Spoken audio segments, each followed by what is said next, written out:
검찰 수사는 늘 반대파에서 보면 좀 짜증나요. 예를 들어 박영수 특검, 윤석열 수사팀장 있던 그 특검도 박근혜 특검도 부정농단 특검. 지금 요즘 다시 얘기 나오지만 그때 SK 기소 안 했고 현대차 조사도 제대로 안 했고 CJ 조사 제대로 안 했고 삼성이랑 롯데 조금 기소한 거였거든요. 그러면 사실 그때 논리대로 왜냐하면 대통령은 포괄적 뇌물죄 적용이 되기 때문에 미르 K재단에 돈 준 거 그거 다 수사해야 되고 특검 끝나고 시기가 부족하면 더 해야 된다는 얘기 막 시민사회단체에서 성명서 내고 그랬어요. 근데 검찰 안 움직였거든요. 그러니까 뭐 그걸 수사에 선이 있다고 생각하시는 분이 있고 제한된 역량을 가지고 집중을 해야 되는 집중점이 있었다고 생각하는 사람들도 있고 그냥 그 검찰은 검찰 나름대로 맨날 논리가 있어요. 근데 바깥에서 보면 항상 비판적이에요. 그럼 뭐 하는 거야? 이런 생각이 드니까 아마 이 사태는 실체가 밝혀지더라도 아니야 이거는 뭐 몇 년 후에 다시 진짜 대선 이후에 나중에 또 진실이 밝혀질 거라고 생각하시는 분이 있을 거고 아니면 예를 들어 이재명 후보가 나와서 졌어. 그럼 다시 수사가 돼. 구속됐어. 정치 보복이다. 이렇게 얘기할 분들이 있을 거고 영원히 그 정쟁의 소용돌이의 프레임에서 벗어나지 못하는 사건이 될 거다. 그게 운명이다. 이거 대선 전까지 밝혀낼 수가 있을까요? 쉽지 않죠. 그러니까 쉽지 않다라는 게 검찰이 어마어마한 예를 들어서 예전에 적폐 수사할 때 어마어마한 물량 공세로 해가지고 집중적으로 수사를 한 거 아니에요. 네. 누가 그런 얘기 하더라고. 수사 능력은 수사 의지에 비례하는 거라고. 사실 뭐 검사들 능력이 뭐 얼마나 차이가 나겠어요. 경험은 좀 있을 수는 있으나 의지와 능력을 비례한다 이렇게 누가 그러던데 그러면 이게 어마어마한 수사 의지를 가지고 이게 죽이 되든 밥이 되든 속된 말로 그러니까 그분이 지분의 그분이 누구냐 이거 아니에요. 네네. 그분이 누군지 나올지 안 나올지까지 한번 해보겠다. 그래서 그분은 누굽니다. 그분은 모르겠습니다. 이렇게 결론을 대선 전까지 내겠다라고 하고 하면 왜 못 내겠어요. 내지. 근데 이제 이게 시사특공대. 내가 가만 안 있을 거야. 응? 법대로 할 거야 법대로. 자, 시사특공대 목요일 2부 3부 1시간 동안 법대로 한번 해봅시다. 용호상박, 아비규환 아니면 50보 100보 난영난제? 무간지옥인가 이곳은 막상막하이면서 백중주세이고 난리 부르스네 아주 법률 코너입니다. 법대로 해.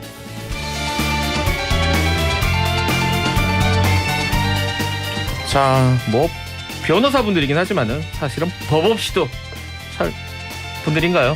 박지원 변호사? 네, 안녕하세요. 법 없이는 살 수 없습니다. 법이 밥벌이가 되는 박지원 변호사입니다. 김준호 변호사 나와 있고 안녕하세요. 네, 안녕하세요. 요즘 그 오징어 게임에 뭐 덕수 뭐 이런 얘기 나오는데 전 안 봐가지고 법무법인 덕수 소속의 김준호 변호사입니다. 이렇게 깨알같이 광고를 보면 그거 얘기합시다. 아까 뭐 보지도 않고 말이지. 근데 내용을 보면 상당히 이 멘트들이 괜찮아요. 준비를 해왔다는 얘기죠. 그런데 뭔가 한 끗 부족하다 보니까 이 두 분처럼 팍팍 안 꽂히는 그 부분이 가식적인 거죠? 가식적인. 그쵸, 자연스럽게 하세요. 덕수를 맞아요. 그래서 왜 합니까? 재밌는 멘트이긴 했거든요. 자, TH 김 나와 있습니다. 안녕하세요. 아틀란타에서 오신 TH 김 HI. 어서 또 듣고 자 이렇게 또 열심히 살고 계십니다. 세 분 다. 민주당 경선이 이제 끝났기 때문에 끝난 것부터 얘기를 먼저 해보겠습니다. 무효표 논란이 있었는데 각종 어떤 그 당내 내규에 따른 해석의 문제였던 것 같기도 하고요. 그렇죠. 박지원 변호사가 제일 잘 알지 않을까요? 일단은 뭐 여러 방송에 논란이 됐지만 뭐 쌍방이 다 해석이 가능할 것 같아요. 59조 당규 59조 60조 이 부분인데 저는 이제 사실 지금은 이제 거의 끝났다고 생각이 들고요. 관행이 좀 가장 중요했던 게 아닌가 싶어요. 이미 이 규정대로 선출이 됐고 당시 이낙연 대표 때도 이 규정이 이제 사실 됐었고 또 중간에 9월 27일이었던가요? 이미 당 선관위에서 뭐 문제 없다라고 이제 해석을 내렸던 거거든요. 또 지금 당무위에 열어서 또 문제 내렸기 때문에 사실상은 뭐 나중에 이게 개정될 여지는 있지만 지금까지는 소급하기는 좀 어렵고 결국은 무효표가 밑에 분모에서 빠지는 걸로 무효하는 걸로 지금 결정이 났다고 보는 게 맞는 것 같습니다. 알겠습니다. 깔끔하게 해석을 네. 해줬습니다. 밖에서 보기는 어떻습니까? 이 밖이라고 하면 뭐 다른 성향을 가지고 우리 TH 김이 보기에는 규정 문제요? 네 지금 이낙연 후보 측에서 처음에 제기했던 그 문제. 관심 없고 모르죠. 알겠습니다. 아니 왜냐면 이미 이건 당내도 정치적으로 끝난 사안이니까. 근데 규정이 뭐 해석은 다를 수 있는데 분명히 문제가 있는 건 맞아요. 왜냐? 어제 당무위원회에서 규정에 문제는 있다. 앞으로 개정하겠다는 얘기를 했다는 건 이 법 전체적인 규정의 어떤 법리적 해석으로 봤을 때 이건 문제가 있다는 걸 당무위원회도 인정을 한 거거든요. 다만 당내의 문제를 정치와 선거의 문제를 모든 거를 법의 잣대로 할 수는 없어요.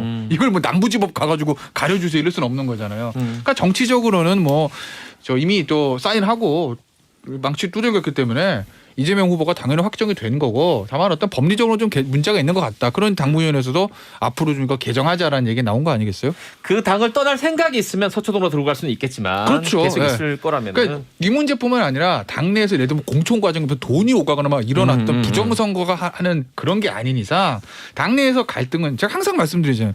여의도의 문제는 여의도에서 거기서 그냥 치고 받든 뭐를 끝내야지 이거 자꾸 서초동으로 가져가는 건 결국 바람직한 건 아니에요. 김준호 변호사 보기엔 어땠습니까? 이게 이제 뭐 노동조합 같으면 노조법이 강행 규정이어서 그걸 그 위반하면 대법원의 판결이 있어요. 자치규범이라 하더라도 그거대로 못 가는데 이거를 지금 상위규범이라고 할 수 있는 공직선거법에서 이에 관한 특별한 강행 규정이 없어요. 무엇보다도 우리 공직선거법은 이 결선 투표를 예정하고 있는 그 제도가 아니기 때문에 논란이 있을 필요가 없습니다. 그냥 유효표에서 누가 더 많이 얻은 사람을 당선시키면 하는 단순 다수제잖아요. 그래서 이게 법적인 것보다는 지금 뭐가 해석이 합리적이냐 이걸 법원 가서 다툴 수는 있겠지만 글쎄요. 제가 볼 때는 박지훈 변호사님 말씀하신 대로 양자 해석 모두 가능한데 그럼 거기서 선례가 뭐냐를 기준으로 해석할 가능성이 크기 때문에 이낙연 선본에서 잘 수용한 것 같습니다. 근데 문제는 지금 네. 가처분을 지금 하겠다. 넣었는지는 아직 알 길이 없습니다. 네, 이른바 의사만 밝혔죠. 예. 이낙연 후보 지지했던 이제 그룹에서 글쎄요, 이제 이게 좀 논란이 될 수가 있습니다. 지금 말한 것처럼 가처분이 받아들일 가능성은 매우 낮습니다. 노동 자치구역은 대법원 판례에서 지금 그 반대로 해석됐던 대법원 판례가 있습니다. 그걸 근거로 할 수는 있지만 지금 김준호 변호사 정확하게 얘기를 했는데 노동법하고 이 선거법하고는 다른 취지 자체가 다르거든요. 네. 선거법 자체는 결선 투표가 아닙니다. 1등하면 돼요. 한 표라도 많으면 되는 거거든요. 그게 예정된 거기 때문에 어쨌든 간에 재판은 넣을 수는 있지만 가처분 받아들이기는 어렵지만 또 당내 분란은 또 계속될 여지는 좀 있지 않나. 그래서 요거가 넣는 거는 뭐 재판 넣는 거는 자유지만 만약 이낙연 캠프 측이 아직 회단했는지 제가 잘 모르겠는데 캠프 측에서는 좀 이런 부분까지 좀 지지자들 좀 다독거려야 되는 상황이 아닌가 생각이 듭니다. 그 주말에 이제 경선 결과 확정이 되고 이미 아주 서둘러서 송영길 대표가 딱 수단을 걷어요. 당 대표로서 나는 이재명 후보가 최종 후보로 결정이 됐다라고 했는데 월, 화 그리고 수까지 어제까지 끌어오다가 어제 이제 승복하는 의사를 본인이 직접 이제 얘기를 했단 말이에요. 자 이제 손잡고 가는 겁니까? 어떻게 보십니까? 아마 이재명 지사가 한번 그 자리에 한번 가는 모습이 좀 보여져야 되지 않을까 생각이 들거든요. 이재명 지사가 그냥 찾아가는. 예상하는 부분이긴 한데 일단은 좀 이낙연 후보도 승낙하는 모양새였고 또 가장 좀 강력해서 서른 의원도 뭐 인터뷰를 봤을 때 이제 원팀 민주당의 승리를 위해서 가겠다. 뭐 김종민 의원은 조금 달리 얘기를 했지만 하여튼 잘해보겠다라고 한 거 봤을 때는 이재명 후보가 어차피 뭐 승리자이기 때문에 손을 좀 내밀어주는 모양새가 된다 그러면 어쨌든 봉합을 하고 뭐 용광로 우리 캠프라고 얘기 표현하던데 그래서 원팀으로 갈 수 있는 뭐 방향은 좀 잡지 않을까. 근데 그거는 계기는 있어야 될 것 같아요. 그냥은 좀 되긴 좀 어렵지 않나 싶어요. 김준호 변호사 어떻게 보세요? 뭐 격렬하긴 했는데 MB 박근혜만큼 격렬하진 않았던 것 같아요. 거긴 의외로 빨리 또 그래도 승복했었어요. 그래서 수습되지 않을까 저는 그렇게 보고 있습니다. 네. 진짜 THG 보기는 어떻습니까? 뭐 물리적으로는 되겠죠. 그런데 뭐 선대위원 그러니까 왜냐면 지금 이재명 캠프에서 선대위원 당 선대본부 꾸릴 때 선대위원장을 이낙연 대표로 하겠다. 뭐 몇 예. 가지 뭐 야 우리 캠프 멤버를 몇 명 집어넣어야 됩니다 이러지 않았던 걸로 지금 알고는 있거든요. 당에서 시키는 대로 하겠다. 왜냐면 이제 빠지는 거죠 뒤로 그 핵심들은. 왜냐면 야 선대위 꾸렸더니 무슨 이재명 캠프 있던 사람 다 해먹어 이러면 원팀이 안 되니까 네. 자리를 이제 빠지고 당에서 이제 뭐 이낙연 캠프든 뭐 박용진 캠프든 이렇게 해서 용광로 선대위 꾸리겠다 하는 건데 뭐 물리적으로야 뭐 공동선대위원장 이낙연 뭐 선대본부장 서른 뭐 이렇게 해서 갈 수도 있겠죠. 대변인 윤영찬 이러고. 근데 화학적 결합 지지자들 그거 어떻게 할 거냐고요. 그게 중요한 거거든요. 그러니까 뭐 앞서 박근혜 이명박 2007년 경선 때는 이거보다 더 했잖아요. 그래 더 했자고 말씀하시는데 더 했죠. 그때는 실질적으로 원팀이 고사하고 투팀, 쓰리팀입니다. 왜냐하면 당시에 박근혜 후보가 뭐 경선 승복 연설을 바로 하긴 했지만 지지자들이랑 밑에 의원들 잘 안 움직였거든요. 더군다나 밖에는 이회창 당시 전 총재가 또 동집 나왔잖아요. 네네. 독자보로. 실질적으로 보수 세력을 3팀으로 선거를 치른 거라고. 근데 그때는 아시겠지만 워낙 원사이드한 선거였고 이미 승부가 나 있는 거기 때문에 그래도 상관이 없었어요. 지금은 아니잖아요. 지금은 누가 봐도 이거 51대 49 싸움이라고요. 네. 51대 49 싸움에서 제일 중요한 건 중도 확장 중 중도 확장이지만 일단 집도끼부터 잡아야 돼요. 집도끼에서 술술술술 새는데 중도 잡으면 뭐 할 거예요. 그냥 아마 그 지지자들을 결합시키는 이게 녹록치는 않을 거다. 워낙 경선 과정에서 무슨 바지니 어쩌니 뭐 적통이 막 이랬는데 마지막에 대장동 때문에 뭐 불복하니 많이 뭐 이 얘기까지 나와서 이게 과연 근데 완벽하게 원래는 이게 될까? 맞는 얘기여야 하는데 약간 틀릴 수 있는 게 네. 이낙연 후보 핵심 지지층이 호남이에요.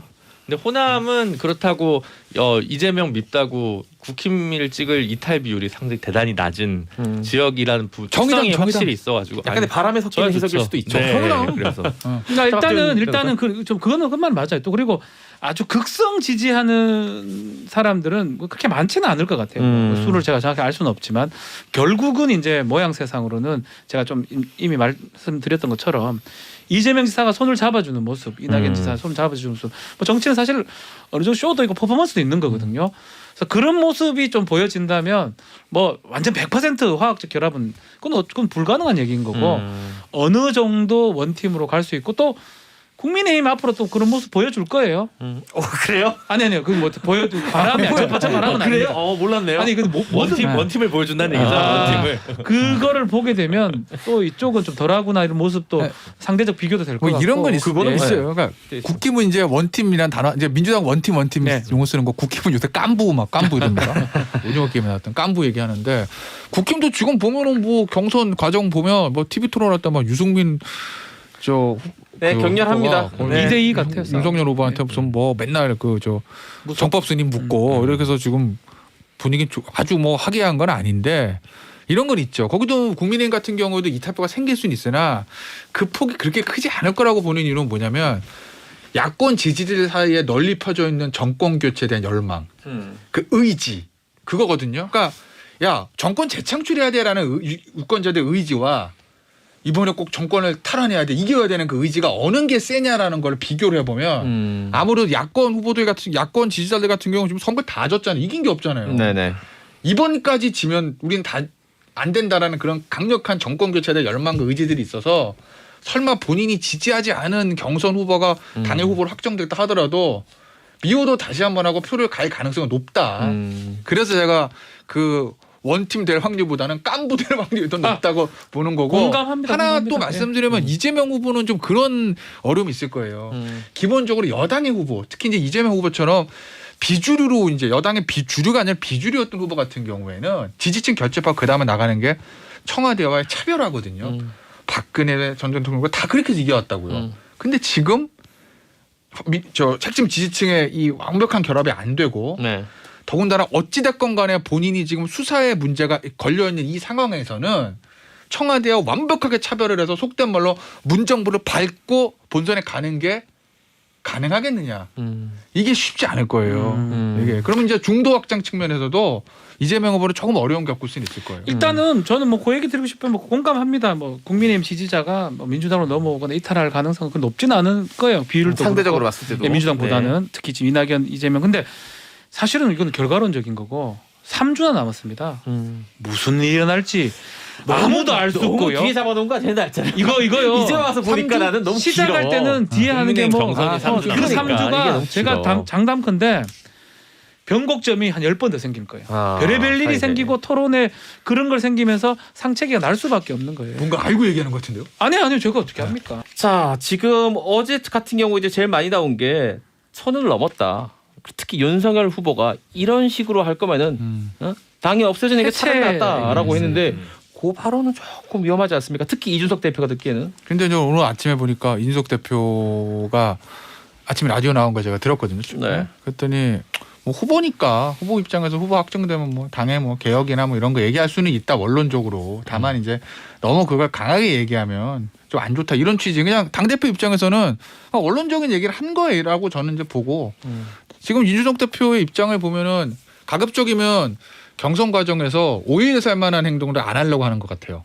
어느 한쪽 편에 든다든지 어떤 이런 얘기가 나왔을 때 평소에 예를 들어서 어떤 이슈가 있을 때 평소 이준석 대표의 스타일과 투표를 봤을 때는 예를 들어서 한 100 정도 나가겠구나라고 예상을 하는 질문들이 들어오면 한 50 정도 하다 말고 이런 것들이 좀 있어요. 경선 과정에서 당대표로서 좀 중심을 잡으려고 그러는 것 같고 오늘 아침 대신 이제 유승민 전 대표하고 홍준표 의원 같은 경우는 엄청나게 반발했죠. 뭐 3개월밖에 안 도는 사람이 무슨 뭐 해체냐 어쩌냐 뭐 이런 얘기들. 근데 이준석 대표의 뭐 박준 변호사? 멘트를 보면서 이제 오해를 안 살려고 자꾸 하는 거라고 보입니다. 근데 이 오해를 그 안 살려고도 오해를 받을 것 같아. 특히 뭐 예를 들어서 이제 유승민 후보랑 관계성 이런 거. 아, 네. 특히 뭐 부친과 그것 때문에 친분. 오히려 윤석열 후보한테 유리한 얘기들 하는 거 아니냐. 뭐 무속이나 이 얘기 나오니까 취향의 문제라고 이렇게 얘기를 해버렸어요. 그래서 또 다른 쪽에서는 뭐 충분히 당 대표로서 그렇게 얘기할 수 있지만 윤석열 일부러 편드는 거 아니냐. 또 이런 얘기도 들을 수도 있었거든요. 그래서 아마 이준석 대표 입에 많이 쏠려 있긴 한데 참 조심스러울 것 같아요. 근데 방송은 또 계속 나오니까. 그런 거 네. 좀 대단하다 생각. 대단해요. 나좀 겁나서 못 나갈 것 같은데. 저 같으면 벌써 실수. 100번 실수 다 했을 것 같거든요. 그러니까. 아직까지는 뭐 큰 문제 오늘 없어 그 보이는데요. 헤드라인이 제일 많이 걸린 표현은 의아하다라는 표현이었거든요. 그 이준석 대표가 했던 그 반응 중에서 의아하다라는 표현을 헤드라인이 제일 많이 뽑은 것 같더라고요. 그러니까 딱 뭐 김태현 변호사도 보면 알겠지만 굉장히 거리를 둔 표현이잖아요.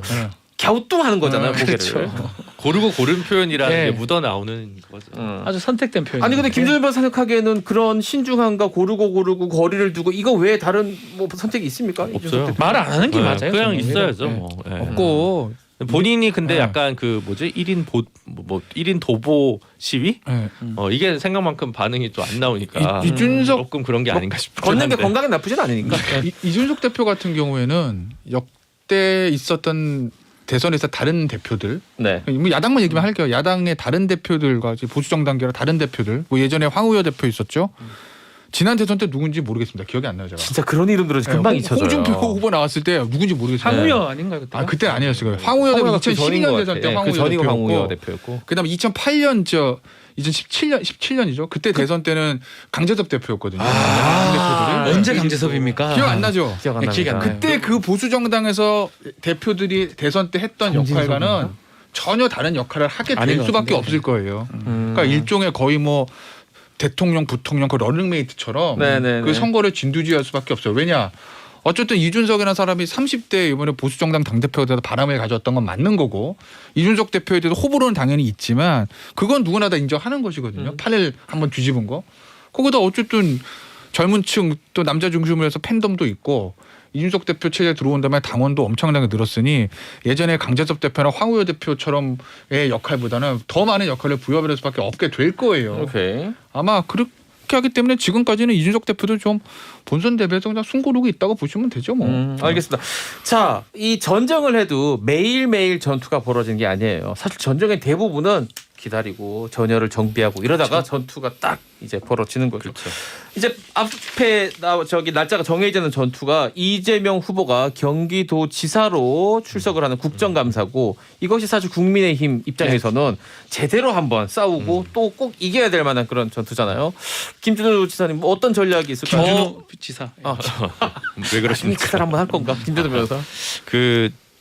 되게 이재명 후보다운 선택이라는 생각이 많이 됐고 저 같은 사람은 깜냥도 안 되지만 피할 수 있으면 피해라 이런 주의인데 반해 정면 돌파를 가는 거잖아요. 이거에 대해서 뭐 박용진 의원은 상당히 우려도 하던데 근데 어쨌든 직접적으로 부딪혀가지고 맷집 있게 싸울 수 있다는 본인 자신감의 표현이기도 하고 그 자신감이 과해서 뭐 그르칠 수도 있겠지만 어쨌든 피하지 않겠다라는 자세가 오히려 지지층 결집뿐만 아니라 중간에 있는 사람들한테도 뭔가 소구해 볼 수 있는 기회는 기회인 것 같아요. 위기일 수도 있는데 위기의 심화인가 역전의 기회인가는 잘 모르겠고 하지만 그래도 이렇게 툭 나오는 게 예를 들어 제가 이재명 캠프라면 그걸 윤석열 후보랑 콘트라스트를 줄 것 같아요. 윤석열 후보는 공식적으로 나와야 되는 TV 토론이나 완전히 편집된 녹화 방송 아니면 생방송이나 이런 라디오에 나오지 않습니다. 그거에 비해서 직접적으로 이렇게 딱 부딪히는 모습이 나는 자신 있다. 윤석열 후보는 준비 안 돼 있다. 이런 프레임을 짤 수는 있을 것 같거든요. 제가 이제 이미지네요, 일종의. 네네네. 자, 요 말씀 가지고 나머지 두 분 얘기는 3부로 넘어가도록 하겠습니다. 이제 시사특공대 듣고 계시고요. 광고 듣고 음악 돌아올게요. 그동안 빨리 사다리나 만들어봐야지. 특감 관련해가지고 김준현 변호사는 뭐 예상, 뭐 조언까지는 아닌 것 같고 예상 해주셨는데 박지훈 변호사 보기 어떻습니까? 저도 비슷하게 좀 생각을 하는데 만약에 안 한다 그랬으면 피한다라는 그런 얘기를 많이 들었을 것 같아요. 국민의힘이나 또 언론에서 봐라 저 걱정되니까 도망가는구나. 이재명 닮지 못하다는 얘기를 들었을 것 같고요. 실제로 만약 국감에 갔을 때를 생각을 해보면 국민의힘보다는 민주당 쪽이 많아요. 그래서 뭐 예상이 좀 돼. 국민의힘이 또 자료 같은 것들을 뭐 많이 확보했단 모르지만 만약에 그 확보가 안 된다 그러면 언론에 보도된 질문을 할 수밖에 없고요. 그럼 답변이 뭐가 준비될 수 있고 민주당에서 슬쩍 이렇게 물어봐 줄 수 있죠. 아 그래서 공영 개발하고 섞은 겁니까? 하면 예 그렇습니다. 하고 답변할 수 있는 모양새고 오히려 이게 출구 전략을 마련해 주는 그렇죠. 자리가 될 수도 민주당 있다. 쪽에 있으니까 거기다가 이게 생중계가 되기 때문에 아마 이제껏 좀 얘기가 안 됐고 보도가 잘 안 됐던 부분을 생방송을 통해서 이재명 지사가 좀 설명을 해서 뭐 아주 긍정적 모습이 좀 더 많을지 않을까. 예상을 오히려 해봅니다. 민주당과 이재명 지사에게 유리한 판이다. 저는 그렇게 유리한 봅니다. 전투다. 자, THK 어떻게 봅니까? 뭐 유리하고 말고 또 없지 뭐 다 자기 하고 싶은 얘기하고 끝날 건데. 민주당이 유리한 거 맞군요. 굉장히 아니 문제로 국힘은 보이고 국힘 하고 싶은 질문할 거고 이재명 지사는 이재명 지사대로 이제까지 했던 거 있잖아요. 성공한 공익 사업인데 무슨 뭐 이재명 지사 이재명 후보군요 이제 확정돼. 이재명 후보가 맨날 했던 얘기 성공한 공익 사업인데 민간이 다 가져가는 거 내가 이만큼이라도 막은 거다. 그다음에 또 뭐였지? 그다음에 아랫사람 관리 책임 미안하다. 어? 뭐 그런 얘기만 하다가 나오지 않겠어요? 저 THK한테 꼭 그 패널로서 하고 싶은 질문이 있었어요. 세 분 다 뭐 아시겠지만 예전에 그 이태원에 버거킹 살인 사건이 있었습니다. 패트슨 리하고 아서 누군가 그 이태원 있었는데 살인 사건. 둘 중 한 명은 분명히 살인을 저질렀는데 둘 다 서로가 아니라고 하니까 결국 진범을 밝혀내지 못한 채 굉장히 오랜 시간이 흘렀습니다. 심지어 미국으로 가고 자기 인생 살다가 결국 나중에 잡힌 거예요. 아터 말하자면. 피터슨이죠. 예. 아터 피터슨.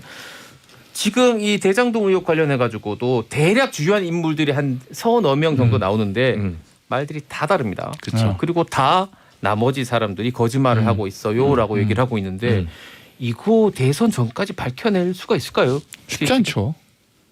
그러니까 쉽지 않다라는 게 검찰이 어마어마한 예를 들어서 예전에 적폐 수사할 때 어마어마한 물량 공세로 해가지고 집중적으로 수사를 한 거 아니에요. 네. 누가 그런 얘기 하더라고. 수사 능력은 수사 의지에 비례하는 거라고. 사실 뭐 검사들 능력이 뭐 얼마나 차이가 나겠어요. 경험은 좀 있을 수는 있으나 의지와 능력을 비례한다 이렇게 누가 그러던데 그러면 이게 어마어마한 수사 의지를 가지고 이게 죽이 되든 밥이 되든 속된 말로 그러니까 야 그분이 지분의 그분이 누구냐 이거 아니에요. 네네. 그분이 누군지 나올지 안 나올지까지 한번 해보겠다. 그래서 그분은 누굽니다. 그분은 모르겠습니다. 이렇게 결론을 대선 전까지 내겠다라고 하고 하면 왜 못 내겠어요. 내지. 근데 지금 뭐 검찰 하는 거 보니까 뭐 성남시청 압수수색도 안 들어가. 사실 그렇잖아요. 왜냐면 업무상 배임에 지금 혐의를 유동규를 그걸 구속을 했으면 결국 유동규 선에서 끝난 건지 아니면 그 윗선이 있는지는 보는 게 당연히 수사의 절차잖아요. 하나에. 그럼 뭐가 있든지 성남시청 가서 없으면 없는 대로 가봤더니 없던데요라든지 뭔가 해야 되는데 안 들어가잖아. 지금 유동규 구속 기간이 거의 다 끝났는데 그 얘기는 검찰의 수사 의지가 진짜 있는 거야라고 볼 수밖에 없고 그렇다고 보면 대선에서 특히 이제 여당 후보가 이재명 후보로 확정된 이 상황에서 검찰 입장에서 주저할 수밖에 없지 않겠어요? 상당히 회의적으로 보는군요. 회의적인 거죠. 그래서 저는 이거는 뭐 대선 전까지 결과는 안 나올 거라고 보고 그러니까 이제 국민의힘도 그렇고 이재명 후보도 그렇고 뭐 국정감사도 마찬가지겠지만 대선 전날까지 본인이 하고 싶었던 얘기들 할 거다. 결국은 중요한 거는 이제 지지층은 결집되고 그걸로 각자 아마 국정감사 끝나고 들을 거예요. 이재명 후보 지지층은 와 역시 아니야. 국민의힘 지지층은 저거 범인 맞고 막 이런 식으로 결집을 할 거라고요. 가운데 이제 중도 유권자들이 어떻게 판단을 할 것이냐라는 거 정치적으로 그런 거죠. 그러니까 그거 저도 그것 공감을 하거든요. 그렇지만 한 20일 전으로 유동규 기소도 지금 결정이 나야 되고요. 김만배 전 기자 같은 경우는 오늘인가요? 영장 실질 심사하면 결정이 나고 네. 남욱도 지금 인터뷰상으로는 들어올 것 같아요. 온다고 본인 입으로 국내 온다고 재산이 많아요. 저 밖에 있어서 될 일이 아닙니다. 돌아서 뭐 정리해야 되고 이런 게 있기 때문에 그쪽에서는 탄력을 받을 가능성을 배제할 수 없고 그렇지만 지금 말했던 그분 알 수 없는 그분 그게 이재명 지사냐 아니냐 뭐 이런 얘기 계속 하고 있잖아요. 네네. 그까지는 찾아내기가 뭐 제가 봤을 때 아닌 것 같은데 뭐 맞다고 하더라도 찾기가 쉽지는 않을 것 같다. 그래서 이번 국감을 통해서 18일, 20일 날 있는 국감을 통해서 우리 TH김이 얘기했던 그 중도층 아직까지 이게 뭔지 긴가민가한 그분들 입장에서는 이재명 지사가 답변하는 모습 또 야당에서 질문하는 모습에 그래도 어느 정도 힌트나 어떤 생각을 갖게 될 거고 저는 좀 시원하게 답변을 한다면 약간 긍정적으로 이재명 지사한테 작용될 가능성이 좀 더 높지 않을까. 어차피 안 믿는 사람 안 믿겠지만. 그렇죠. 그러니까 진짜 냉소적으로 보면 김만배, 남욱, 유동규 세 명이 이제 핵심 관여자잖아요. 플러스 정영학까지. 근데 무슨 돈이 있다는 거예요. 무슨 돈이 천화동인 1호인지 뭐 아니면 얼마를 줘야 되는지 그분인지 뭐 그게 유동규 돈인지 얼마가 있다는 지금 얘기가 있잖아요. 근데 유동규는 그런 거 없다고 얘기할 거 아니에요. 김만배 씨도 그거 없다고 얘기할 거 아니에요. 그분이란 분이 존재하는지 모르겠지만 그분도 내 거 아니라고 얘기할 거 아니에요. 그럼 위너는 김만배네? 다 자기 거잖아. 그러니까 김만배 기자는 지금 사실 경제적으로 그게 본인 말이기도 해요. 다 내 거다. 큰 기대 이익이 가질 수도 있다는 게 있고 검찰 수사는 늘 반대파에서 보면 좀 짜증나요. 예를 들어 박영수 특검, 윤석열 수사팀장 있던 그 특검도 박근혜 특검도 부정문단 특검. 지금 요즘 다시 얘기 나오지만 그때 SK 기소 안 했고 현대차 조사도 제대로 안 했고 CJ 조사 제대로 안 했고 삼성이랑 롯데 조금 기소한 거였거든요. 그러면 사실 그때 논리대로면 왜냐하면 대통령은 포괄적 뇌물죄 적용이 되기 때문에 미르 K재단에 돈 준 거 그거 다 수사해야 되고 특검 끝나고 시기가 부족하면 더 해야 된다는 얘기 막 시민사회단체에서 성명서 내고 그랬어요. 근데 검찰 안 움직였거든요. 그러니까 뭐 그걸 수사에 선이 있다고 생각하시는 분이 있고 제한된 역량을 가지고 집중을 해야 되는 집중점이 있었다고 생각하는 사람들도 있고 그 검찰은 검찰 나름대로 맨날 논리가 있어요. 근데 바깥에서 보면 항상 비판적이에요. 그럼 뭐 하는 거야? 이런 생각이 드니까 아마 이 사태는 실체가 밝혀지더라도 아니야 이거는 뭐 몇 년 후에 다시 진짜 대선 이후에 나중에 또 진실이 밝혀질 거라고 생각하시는 분이 있을 거고 아니면 예를 들어 이재명 후보가 나와서 졌어. 그럼 다시 수사가 돼. 구속됐어. 정치 보복이다. 이렇게 얘기할 분들이 있을 거고 영원히 그 정쟁의 소용돌이의 프레임에서 벗어나지 못하는 사건이 될 거다. 그게 운명이다. 결국 이제 대선인데 뭐 이재명 후보 적극적인 지지층과 적극적인 비토층은 얘기할 게 없는 거고 그거는 이제 본인들이 생각이 확고하시니까 이제 중도층이 이제 보면 언론 보도에 영향을 좀 받을 거예요. 근데 지금 언론 보도들이 뭐 예전에 보면 보수 언론 진보들 가릴 게 없거든요. 각자 지금 다 각자 좀 단독 경쟁이에요. 다 이제 언론 뭐 속된 말로 진보 언론이라고 해가지고 뭐 이재명 후보를 뭐 속된 말로 쉴드 쳐주는 이런 보도가 아니라고 지금 나온 대로 가는 겁니다. 그러면 이제 이런 거죠. 중도층에서 예를 들어 그 이재명 후보가 좀 잘못한 것 같은데 그게 이제 부패든 무능이든 간에 뭔가 문제가 있는 것 같은데라고 생각하는 분들이 숫자상은 더 있을 거예요. 왜냐하면 여론조사상 이거 여론조사 판단할 수 있는 건 아닌데 여론조사상 보면 이게 이재명 후보나 이쪽에 책임이 있습니까? 국민의힘 책임이 있습니까? 할 때 전자 쪽에도 높은 건 맞잖아요. 현재 나오는 여론조사는.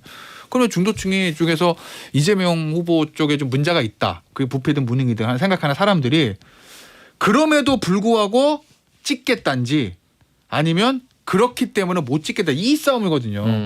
MB 때는 많은 중도층이 BBK 뭐 다스 MB 것 같아. 그런데 그렇기 때문에가 아니라 그럼에도 불구하고 적응을 많이 했던 거고 그럼에도 불구하고 저 사람의 능력이 있는 것 같아. 이거였거든. 이재명 이번에 어떻게 될까? 그게 제일 중요한 거죠. 근데 조금 구체적으로 보면 MB가 엄청난 격차로 역대 최대 격차로 거의 아마 당선되다시피 했는데 압승이었죠 그때는. 근데 이회창 총재에 비해서 표는 적었어요. 전체 표 숫자는. 아니, 그냥 노무현 표에 비해서 정동영이 쫙 빠진 거야. 무슨 게 얘기냐면 민주당에 실망했어? 나 투표장에 안 가. 하지만 나 이회창 찍진 않아. 예를 들어 보세요. 지금도 나 이재명 대장동 의혹 있다고 생각해. 하지만 나 윤석열 찍으러 안 가. 이렇게 되는 거지. 그러니까 윤석열 찍으러 가. 이거 스윙보터보다는 그 정도로 적극적으로 넘어가진 않을 거다. 부동층으로 회귀하는 경우가 굉장히 많을 거기 때문에 그래도 윤석열 후보한테 그러니까 국민의힘 후보한테 그거 유리하죠. 그러니까 그 유불리의 문제가 아니라 그 표가 저렇게 스윙을 꼭 하는 건 아니다라는 얘기를 저는 지적드리고 싶은 당연히 거예요. 수용은 안 되겠지. 근데 이제 표차 얘기는 노무현 이해창 때는 양자 대결이고 2007년 돼서 3자 대결이에요. 이해창이라는 사람은 나도 실질적으로 안 나왔으면 그냥 이명박 표로 가는 거거든요. 근데 14%를 가지고 갔다고 사실은. 그러니까 아니겠지만 일부 거의 그 뭐 그 부분 있죠. 네, 누구나 맞아요, 하는 거 맞아요. 이해창 총재 찍는 사람이 정동영 후보 찍었겠어요? 상식적으로. 그러니까 뭐 표차, 그러니까 그때는 압도적 승리 맞는 거고 3자 대결은 그만큼 났으니까 득표율이 당연히 50%안 되지. 3자 대결인데. 근데 이제 이런 거예요. 지금은 예를 들어서 중도층 중에서 나 이거는 분명히 난 이재명 후보가 문제 있는 것 같아라는 사람들이 가진 않을 거예요. 많이 가진 않을 거예요. 윤석열 후보한테, 윤석열 전 총장한테. 국힘은 아직 후보 확정이 안 됐으니까 전직 전 총장한테. 꼭 어디로 가겠어요. 안 찍거나 정의당으로 가죠. 심상정 후보가. 그래서 아마 심상정 후보가 나올 수도 있다. 저는 이번에 심상정 후보가 상당히 많은 표를 얻을 수. 물론 이건 있어요. 좀 피로감은 있을 거예요. 또 나왔어? 또 같은 사람이야. 그리고 또 네, 이건 최근 들어서 근데 정의당에 대한 어떤 반감이라든지 실망도 상당히 크잖아요. 네, 있죠. 네. 그것도 있고 좀 필요한 것도 있죠. 아주 새 인물 예를 들어서 뭐 김준우가 나왔다. 이번에 네 번째 아닌가요? 예, 네 번째 대선 근데 지금. 본선 포스터 붙인 건 두 번째. 네. 포스터 없이 두 네. 번째다. 지난번 두 번. 네. 그렇구나. 근데 정의당이 많이 좀 많이 지지율 빠진 것도 사실이고요. 네네네. 글쎄 뭐 좀 국민의힘하고 같이 가는 최근의 행보들을 봤을 때는 민주당하고 좀 대립하면서 아니 국민의힘하고 뭐 같은 당이라는 게 제 말씀은 어떤 정책이나 어떤 비판이나 측면에는 여당을 견제하는 상황이 많았기 때문에 옛날만큼 많지는 않다. 옛날에 어떤 우리 예를 들어서 우리 뭐 좀 진보적인 지지층 중에 지역구는 민주당 찍고 뭐 비례 전국구는 뭐 정의당 찍는 그런 분위기가 있었다면 지금은 좀 그런 분위기는 조잡지 않나. 근데 이 말씀을 진짜 정의당 많이 하세요. 이 관련된 분이 말씀을 계셔서 진짜 제가 많이 조심스럽게 하시는데 얘기를 합니다. 제가 진짜 심플하게 통계만 네. 말씀드리면 심상정 후보가 지난 대선 때 진보정당 후보 중에 역대 조봉암 씨 빼고 역대 최대 투표를 했어요. 200만 표를 넘겼단 말이에요. 8% 받았네. 6%인데 받았네. 유승민 네. 후보보다 조금 덜 받았습니다. 근데 그 다음 지방선거 때 그거보다 표를 더 받았어요. 비례 기준으로 광역의회 비례 기준으로. 그리고 지난 총선 때 그렇게 말만 하는데 그거보다 또 표를 더 많이 얻었어요. 그러면 옛날에는 민주당 찍고 이쪽은 민주노동당 찍고 이랬던 사람들이 다시 민주당 다 찍고 열린민주당 찍었다 그러는데 그럼 왜 열린민주당보다 정의당의 비례대표 당선 숫자가 더 많으며 압도적으로 왜 표 찍은 표는 더 많아졌냐라는 게 인식도 다르네요 결과하고. 설명이 다르거든요. 그래서 그거는 약간 좀 바이어스가 낀 견해일 수 있다라는 말씀을 그래요. 드립니다. 자 이제 그 다른 얘기로 또 넘어가기 전에 저 대정동 관련 의혹에 가지고는 청취자분들한테 이런 말씀과 이런 질문을 꼭 드리고 싶어요. 지금 계속 이 정치와 연관돼 가지고 이 대장동 관련 의혹이 계속 이 기사가 나오는데 사실 진짜 핵심은 그게 아니거든요. 그렇죠. 이 누구의 땅도 아닌 이 공공개발 이제 민관이라고 절반만 인정을 하긴 했습니다만 어쨌든 공공적인 성격을 뗀 이 개발 과정에서 소수 인원들이 너무나도 많은 이익을 탈취해갔고 그리고 이를테면 이런 사건들이 있어요. 최윤길이라는 이름이 있는데 이 성남시 사람이 의회. 시의장이죠. 화천대유 부회장인데 그 전에 성남시 의회 의장이었어요. 안 맞죠, 뭐. 이렇게 하면 안 되죠. 그렇죠. 이런 것들이 문제고 앞으로 더더욱 공공개발이 네. 더 중요하게 될 거고 일단 이재명 후보만 해도 공공개발과 그다음 부동산 이 큰 개발을 통한 큰 이익들을 모두 환수한다. 이게 기본이잖아요. 그렇죠. 아마 국정감사에서 그 얘기 나올 것 이런 같기도 거를 합니다. 빨리 다 발본색원에서 바로 잡아야 되는데 이 얘기는 다 뒤로 가고 이재명이냐 그분이 누구냐 그다음 왜 말들이 다 다르냐 이런 정쟁만 오가고 있어요. 매우 불로소득이거든요. 안타깝습니다. 조금만 제가 말씀만 드리면 저는 부동산 값이 오르는 걸 정말 반대하는 사람입니다. 네. 우리 집 올랐던 건 좋지만 어차피 이사 가려면 그 돈 맞아요. 필요하기 때문에 아무런 의미가 없습니다. 특히. 여기서 뭐 50% 깎여도 아무런 똑같거든요. 네. 사실은 왜 불로소득이 안 되냐면 집이 있고 없고 따라서 아무런 노력하지 않고 돈이 벌어지는 거기 때문에 없던 사람은 상대적 박탈감 크기 때문에 국가가 그렇게 운영돼서 안 되는 거거든요. 마찬가지로 불로소득 지금 이익을 얻은 거예요. 예를 들어서 뭐 적정하게 뭐 얼마를 투자했는데 얼마 번다 우리가 이해할 수 있는 범위라면 그거는 뭐 투자를 하고 자본주의 사회에서 당연한 건데 말도 안 되는 돈을 버는데 그 과정에서 불법이 지금 개입된 거잖아요. 지금 말했던 것처럼 최윤길이라는 사람이 뭐 좀 드러난 바에 따르면 네. 시의장을 하다가 하천대 고문하러 부회장하러 들어가고 네. 이게 말이나 됩니까? 이런 것들을 이번에 발본색원을 해야 되고 뭐 사실 아직까지는 뭐 의견이 대립되겠지만 뭐 공용이든 뭐 돈을 시한테 돌려줬던 이런 얘기는 두 번째 치더라도 앞으로 부동산 개발을 통해서 불로소득 될 만한 것들을 원천적으로 차단할 수 있는 그런 법이나 그런 정책이 이번 대선 과정에서 조금 후보 중에 나왔으면 한다는 마음이 좀 많이 듭니다. 알겠습니다. 자, 아까 국정감사 얘기가 잠깐 나왔었는데 그 얘기 이어서 하겠습니다. 이번 국정감사에는 이제 공수처도 대상이 됩니다. 출범 이후에 첫 국정감사고요. 항상 공수처에 대해서 조금 그래도 거리감을 두고 있던 TH 김부태 얘기를 들어볼까요? 뭐요? 할 얘기 없습니까? 아, 어저께요? 어저께 뭐 의미 없죠. 나와서 처장이 무슨 얘기 하겠어요. 그냥 언론적인 얘기, 수사에 대한 구체적인 얘기들은 뭐 안 한 거 아니에요. 지금 수사 중이라는 이유로. 예, 그러니까 뭐 유념하겠다. 나는 진짜 유념하게도 개념이란 표현. 개인적 얘기인데 우리 TH 김 나중에 공수처장 했으면 좋겠어요. 이런 분이 어? 오히려 저분 정말 잘 날 것 같아요. 나 해서 해체시켜 버릴게 그냥. 왜 그러세요? 처장 일관이야. 할 말이 없다. 아 죄송합니다. 예전에 뭐 공시성 가진 여자분한테 심하게 차인 적이 있습니까? 죄송해요. 공수처 차장이요. 처장하면 안 되겠어요. 해체장. 차장하면 해체시킨다. 차장 정도. 차장 정도로 오른팔 정도로. 자 김웅 의원 얘기도 해보겠습니다. 참 전직 검사였고 그리고 나이도 많지도 않아요. 아마 김태현 변호사 하나 뭐 저나 큰 몇 살 차이 안 날 겁니다. 저보다 7인가 7인 같은 그런 거. 2살인가 3살 많을 거예요. 네. 양절 변호사하고 뭐 뭐 기억력에 지금 왔다 갔다 할. 동기야 고등학교? 그런 동문인데 나이도 아닌데. 1년 선배가 그럴 거예요. 네, 네. 그런데 젊은 분이 아, 왜 그치. 계속 기억력을 회복 못 하고 있는 걸까요, 박준 변호사? 뭐 두 가지 정도라고 보입니다. 이유가 뭐 처음에는 이게 나올 거라고 생각 못했던 측면도 있고요. 두 번째로는 이제 말을 하면 할수록 본인이 조사를 해봤던 검사잖아요.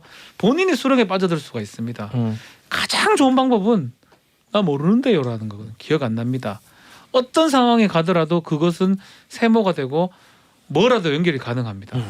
그래서 지금 쓸 수 있는 방법이 사실 이것밖에 없지 않나. 통화한 기억이 없다고 좀 주장을 하고 있는데 검사였기도 하고 앞으로 어떻게 진행될지 본인도 지금 정확하게 모르는 것 같아요.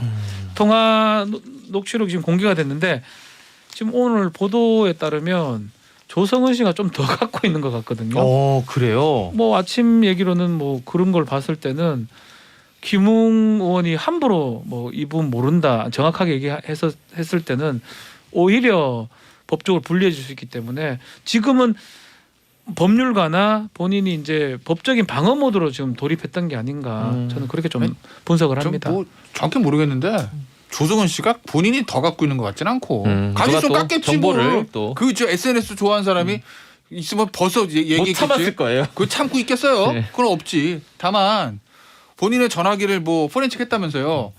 그거 내 통화 내 거니까 내 거잖아 사실 그 파일은. 그렇죠. 네. 그러니까 이제 그거를 공수처를 통해서 정보공개 청구를 해서 자기가 받으면 네네. 그걸 자기 거에 자기가 이제 그때 언론사에 풀하든지 뭐 좀 길거리에서 틀든지 그건 자기 마음인데 그렇죠. 현재로서는 난 아무것도 안 가지고 있는 것 같은데. 지금 봐가지고. 있으면 진짜 그 사람이 깎겠지. 그 사람 스타일상. 아니 뭐 김준 변호사 어떻게 봅니까? 그냥 김웅 의원은 이제 정치인이니까 손준성 검사와 같은 작전을 쓸 수 없어서 곤혹스러워하는 것 같아요. 난 모르겠다 아니면 묵비하겠다 뭐 수사기관에 솔직하게 다 얘기하겠다만 얘기하면 되는 입장이 아니잖아요. 그렇죠. 본인의 그럼 정치적 전망까지 고려하면서 이수 저수를 둬야 되는데 상의할 사람도 없겠죠. 다른 사람들 다 대선 캠프 가서 열심히 하는데 TH 김 변호사에게 컨설팅을 받기를 권고드립니다. 이미 두 분이 대화를 했을지도 모르는 일이고. 저요? 제가 또 저는 몰랐네요. 그런 거 있지 저는- 않습니까? 네. 그 사실 우리가 이미 이준석 당대표를 너무 당연하게 생각해서 그렇지 당대표 된 지 얼마 안 됐고 네. 그때 당대표가 되겠다고 나선 사람들 중에도 김웅 김웅 의원이 있었어요. 당대표 선거에 나갔었죠. 네, 후보였죠. 그리고 지금 주스톤 이준석 대표가 바람을 일으키기 전에는 김은혜 얘기도 많이 나왔었습니다. 그러게요. 젊은 바람. 근데 지금 이 정도 되면 앞으로 정치 생명은 상당히 저는 만만치 않다고 생각이 듭니다.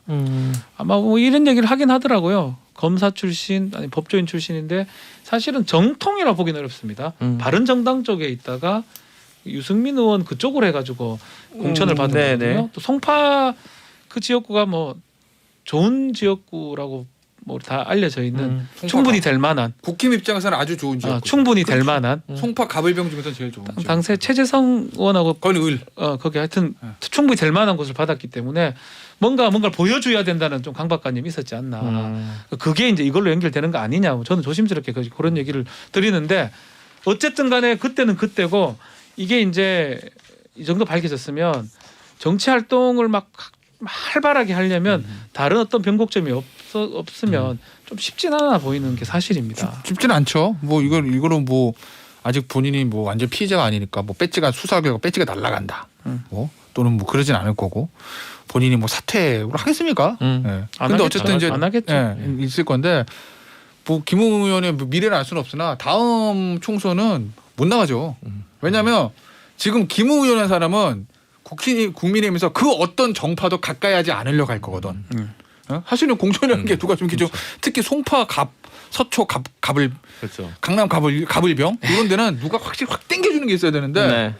지금 뭐 지역에 거의 맹주로 기몽 송파가 유권자 그러지 않는 이상 어느 정파도 가까이 하지 않으려고 하는 김웅 의원이 뭐 정치적으로 미적으로 성장하기는 불가능하죠. 서로 줄 설 거 아니에요. 저 송파 갑을 원합니다. 국민의힘 정치 그렇죠. 유망주들이 지금 김태현 네. TH 혹시 아침 진행하는 김태현 변호사한테 좀 송파 쪽으로 한번 생각해 보라고. 그럴까요? 내가 문자 하나 보내놓을게요. 네. 아, 다음에 송파갑이 나올 가능성은 없다는데 이러고 지금 서초도 있고 정말 하지 않네.